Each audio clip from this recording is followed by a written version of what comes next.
বিশেষ করে ঈদের দিনকে যদি এই গরুর মাংসের কাবাবটি বানিয়ে সকলকে খাওয়ান, আমার মনে হয় না কোনো একজন আপনার প্রশংসা করতে ভুলবে না, সবাই প্রশংসা করবে। মাশাআল্লাহ, এতটাই দারুণ হয়েছিল। আসসালামু আলাইকুম মাই টু ফ্যামিলি। দেশ বা দেশের বাইরে যে যেখানে আছেন সকলকে আমার সালাম। সকলে সুস্থ থাকুন, ভালো থাকুন আর নেক পথে চলুন, এই দোয়াই করি আল্লাহ পাকের কাছে। আর আপনারাও দোয়া করবেন আমরা যেন সুস্থ ও সবল থাকতে পারি আর নেক পথেই চলতে পারি। ফ্রেন্ডস, আজ শেয়ার করব গরুর মাংসের বটি কাবাব। এই কাবাবটি যে খাবে তার মুখে কিন্তু স্বাদ লেগেই থাকবে। ভিডিওটি স্কিপ না করে দেখতে থাকুন। চলুন শুরু করি। বিসমিল্লাহির রহমানির রহিম। এখানে গরুর মাংস নিয়েছি 300 গ্রাম, হাড় ছাড়া, আর ছোট ছোট করে পিস করে ভালো করে ধুয়ে পানি ঝরিয়ে একটা বলে নিয়ে নিলাম। আর দিলাম তাতে স্বাদ মতো লবণ আর একটু লেবুর রস, এই ধরুন 1 চামচের মতো।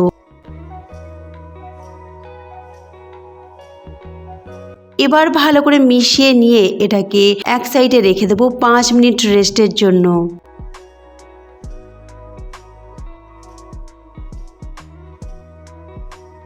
5 মিনিট পর ফিরে এলাম। এবার এতে কিছু মশলা দেবো। মশলার মধ্যে প্রথমে দিয়ে দেবো কাঁচা লঙ্কা বাটা 1 চামচ, আদা রসুন বাটা 2 চামচ, তারপরে লঙ্কা গুঁড়ো 1/2 চামচ, হলুদ গুঁড়ো 1/2 চামচ, ধনে গুঁড়ো 1/2 চামচ, জিরা গুঁড়ো 1/4 চামচ, গরম মশলা 1/4 চামচ আর চিলি ফ্লেক্স 1/2 চামচ। আমার এই চিলি ফ্লেক্সটা কাশ্মীরি লঙ্কা দিয়ে বানিয়েছি, সেই জন্য 1/2 চামচ দিলাম। আপনারা চিলি ফ্লেক্সটা স্কিপ করতে পারেন বা একটু কম দিতে পারেন।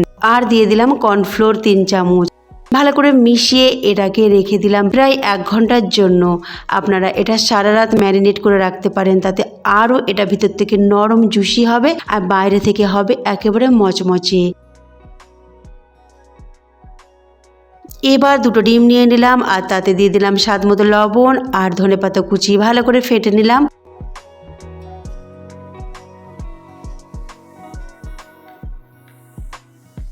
তারপরে 1 ঘন্টা পর আমি ওই ডিমের মিক্সারটা মাংসের মধ্যে দিয়ে দিলাম। আর 2টো মাঝারি সাইজের পেঁয়াজকে হালকাভাবে ভেজে রেখেছিলাম, দেখি বুঝতে পারছেন, এই পেঁয়াজটা দিয়ে দিলাম। আর দিয়ে দিলাম 2 চামচ বেসন, ভালো করে মিশিয়ে নিলাম। আপনারা কর্নফ্লোরটা এই সময় দিতে পারেন, যেহেতু আমি প্রথমে দিয়ে দিয়েছি, যাই হোক এই সময় দিলেও কোনো অসুবিধা নেই। এবার ভালো করে মিশিয়ে নিলাম। এবার চলে যাব গ্যাসের কাছে।